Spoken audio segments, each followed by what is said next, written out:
Alors du coup, je m'appelle Fanny Dubo, j'ai 28 ans.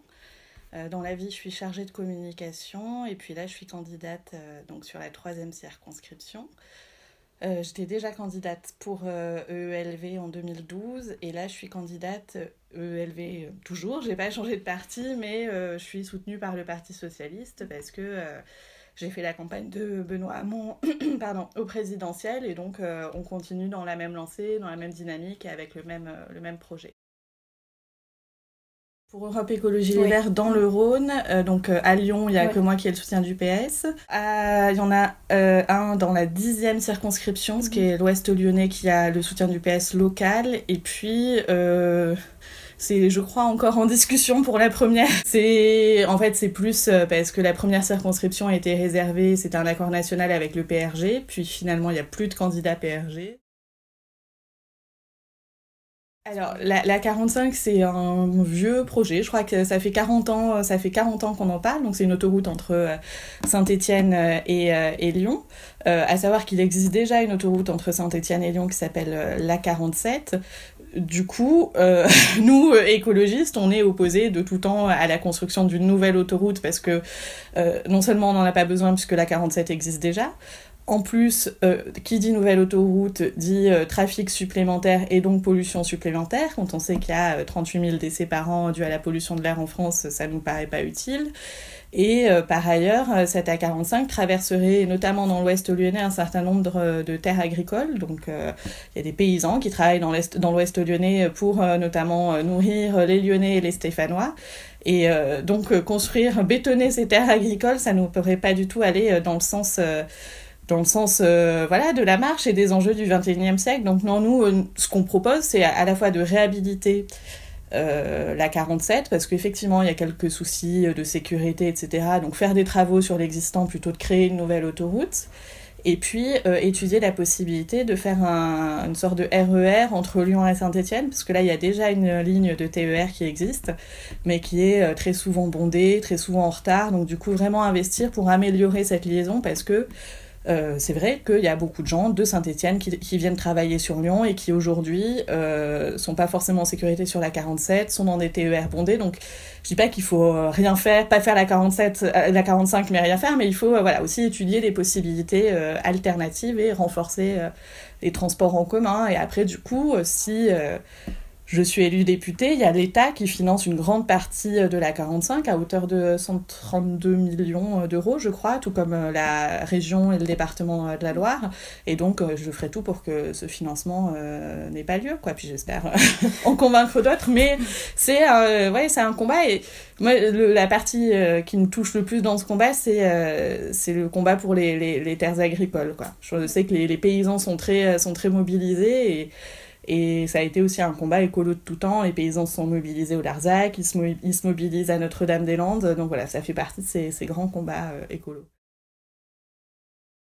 Je n'aurais pas forcément d'objectifs chiffrés, mais c'est vrai qu'aujourd'hui, entre les 400 et quelques sénateurs et 577 députés à l'Assemblée nationale, on se rend compte quand même que la plupart se ressemblent, la plupart sont des hommes, la plupart sont issus des classes moyennes voire élevées, la plupart sont blancs, la plupart ont plus de 50 ans. Donc après, moi je prétends pas incarner à moi toute seule le renouvellement, même si je suis jeune, je suis une femme, mais l'idée c'est quand même d'essayer de renouveler pour cette législature-là un maximum les députés, parce qu'il y a aussi ne serait-ce qu'ils aient tous le même profil, ils sont aussi, pour la plupart, élus depuis très très longtemps et cumulent les mandats, etc. Donc l'idée, c'est d'essayer d'envoyer des nouveaux en 2017, mais surtout ensuite de changer un petit peu les règles institutionnelles et démocratiques, et donc d'instaurer par exemple la sixième République. Et donc dans cette sixième République, il y aurait la proportionnelle pour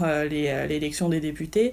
Et rien que la proportionnelle, ça permet une plus juste représentation des partis dits minoritaires, ou des partis qui en tout cas passent pas les seuils des 50% au scrutin majoritaire, et du coup ils pourraient être représentés à l'Assemblée.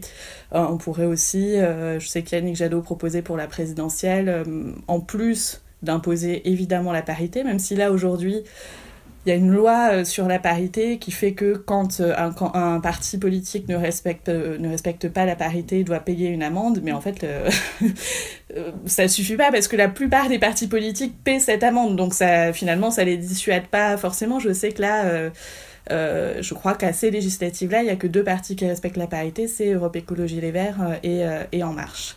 Donc voilà, donc du coup l'idée c'est d'envoyer des gens un peu différents pour 2017 et ces gens différents pourront enfin faire une réforme institutionnelle pour qu'il y ait une plus juste représentation à l'Assemblée.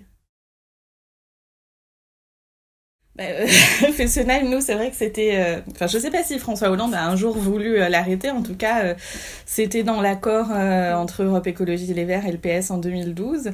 Accord qui n'a pas été respecté, mais sur bien d'autres points, mais en particulier sur le nucléaire. Oui, mais moi je suis évidemment pour fermer Fessenheim, mais aussi pour fermer le Bugey qui est à 30 km de Lyon, enfin en tout cas pour engager la sortie du nucléaire, et donc ça veut dire arrêter les centrales qui sont dès maintenant, qui sont à 40 ans d'âge, etc. Donc est-ce que Emmanuel Macron va le faire ?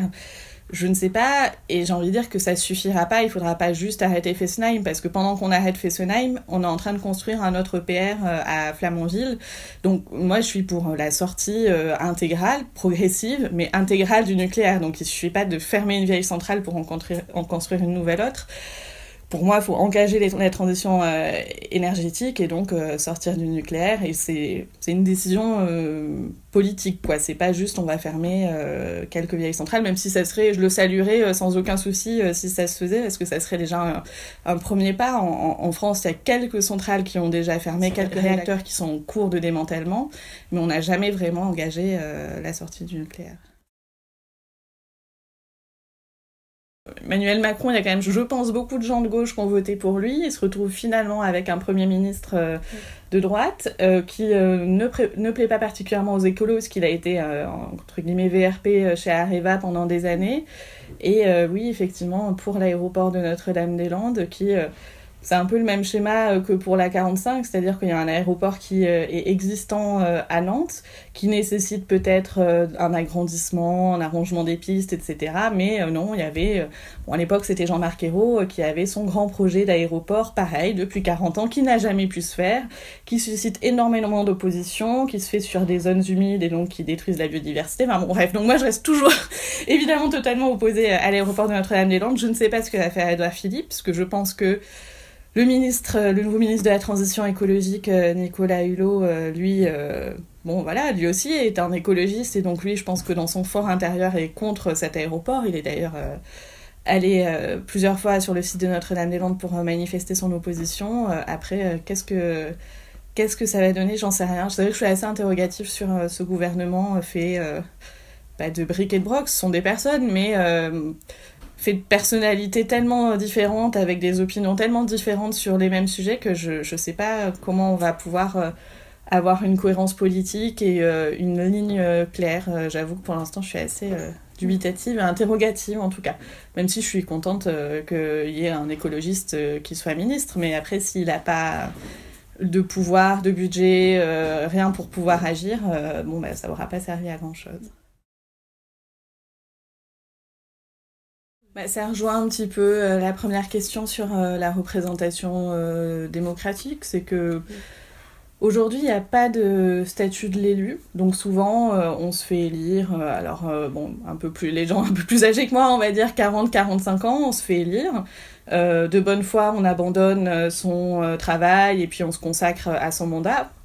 Et puis, arrivé à la fin du mandat, on a, entre guillemets, plus rien, on n'a pas le droit au chômage.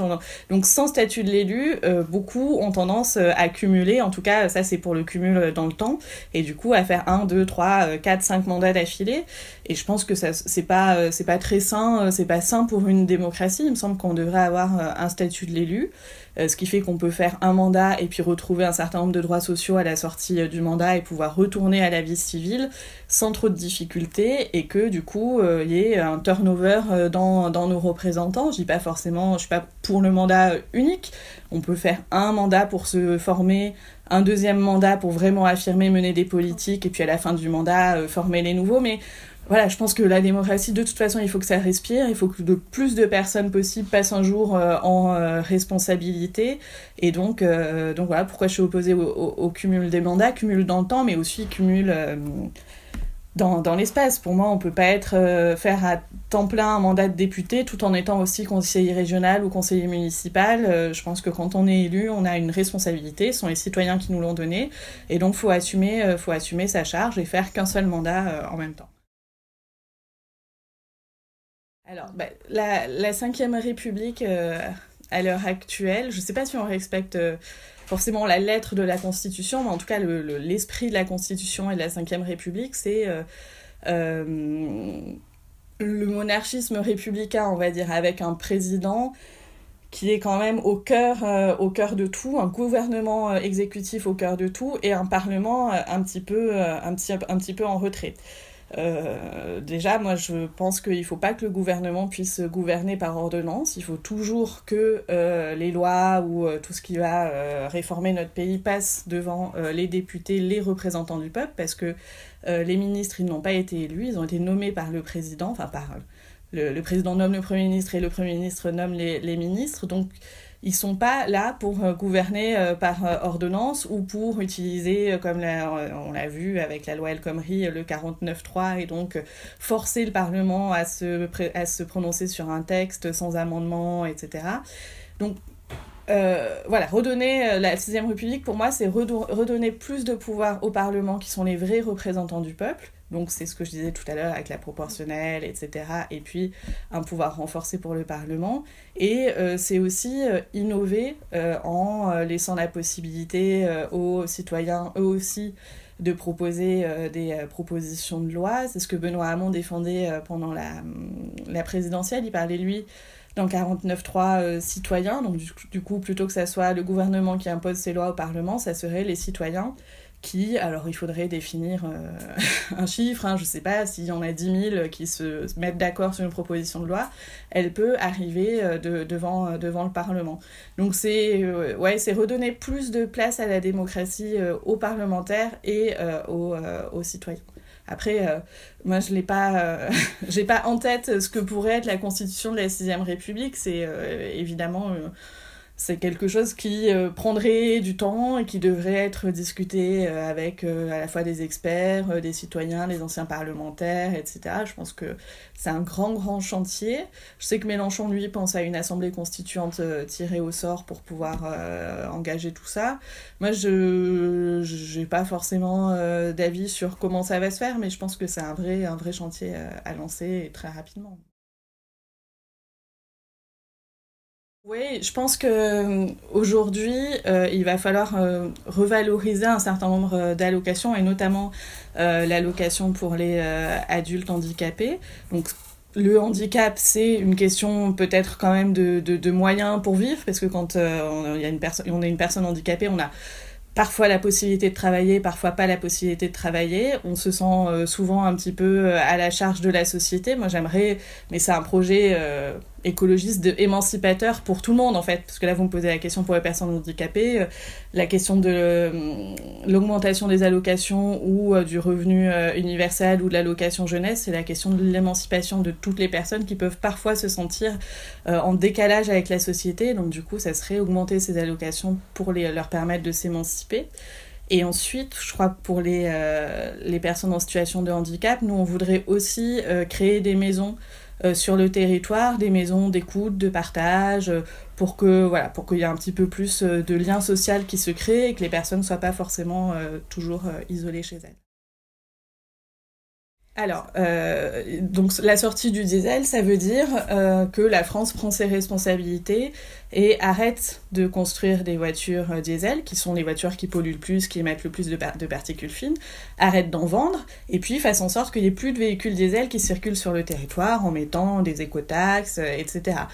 Et Après, qu'est-ce qui reste? Il reste les voitures hybrides et il reste évidemment tout le développement des transports en commun ou des transports alternatifs. Donc nous, on est pour le covoiturage, pour essayer de faire en sorte que les gens utilisent de plus en plus le covoiturage, et par exemple pour aller au travail, donc ça veut dire mettre en place des plateformes de covoiturage dans tous les coins de France pour que on soit pas tout seul dans notre voiture le matin en allant au boulot et tout seul dans notre voiture en rentrant, ça a aucun sens, et encore moins sur Lyon quand on voit toute la pollution qu'il y a. C'est développer, je le disais, les transports en commun, on le disait pour le Saint-Étienne-Lyon, rien que le fait de venir en train, ça évite de prendre l'autoroute et donc à nouveau de polluer, développer la pratique du vélo pour aller au travail avec l'indemnité kilométrique, c'est-à-dire que les personnes qui viennent en vélo à leur travail recevraient une prime sur leur salaire. C'est aussi une question de santé publique, le vélo. On est en bien meilleure santé quand on fait du vélo quotidiennement. Et puis après, sur la pollution de l'air à Lyon, donc il y a toute la partie particules fines, diesel, etc. Il y a aussi le chauffage à bois qui pollue beaucoup, donc notamment les vieux chauffages à bois, pas les nouveaux. Et donc ça veut dire repérer quels sont les foyers qui se chauffent encore au chauffage à bois et puis les aider à passer dans un système un petit peu plus moderne qui réduirait considérablement la pollution. Et ça, il me semble que c'est vraiment une question de responsabilité, parce que souvent on dit les écolos, ils sont contre la pollution pour les petits oiseaux, etc. Mais la pollution, c'est simplement quelque chose qui crée des milliers de morts par an, qui augmente les maladies chroniques, les allergies, etc. Donc c'est vraiment un sujet où l'État doit être responsable et doit être progressif là-dessus. Et en fait, c'est très compliqué d'intéresser les jeunes à la politique, et parce que ils voient pas ce que ça va changer eux dans leur vie quotidienne. Et je pense que ils ont raison à un sens, parce que les politiques ont oublié les jeunes depuis des années. Donc forcément, quand on voit pas ce que font les politiques pour nous, on n'a pas envie d'aller voter. Moi, je sais que dans la campagne là qu'on est en train de mener dans la 3e circonscription, il y a pas mal de jeunes qui ont 18, 19, 20 ans qui s'engagent parce qu'ils ont été très séduits, notamment par les propositions de Benoît Hamon, notamment de l'allocation jeunesse, quand on leur parle d'émancipation, d'accès à la culture, d'accès au logement, etc. Donc je pense qu'il faut effectivement réenchanter un peu la politique, redonner envie aux jeunes et montrer qu'il y a des politiques qui s'occupent d'eux. Mais c'est pas ce qu'ont fait les gouvernements précédents, et donc c'est un peu plus compliqué. Après, c'est pas parce qu'ils vont pas voter qu'ils sont pas non plus intéressés par la chose publique. On l'a vu avec Nuit debout l'année dernière, il y avait plein de jeunes qui se réunissaient partout en France, qui discutaient des sujets de société et des sujets qui étaient, même si eux s'en rendaient pas forcément compte, mais qui étaient éminemment politiques. Mais ensuite ça se traduit pas forcément par aller voter le dimanche, parce que ils se sentent probablement un peu exclus du système politique.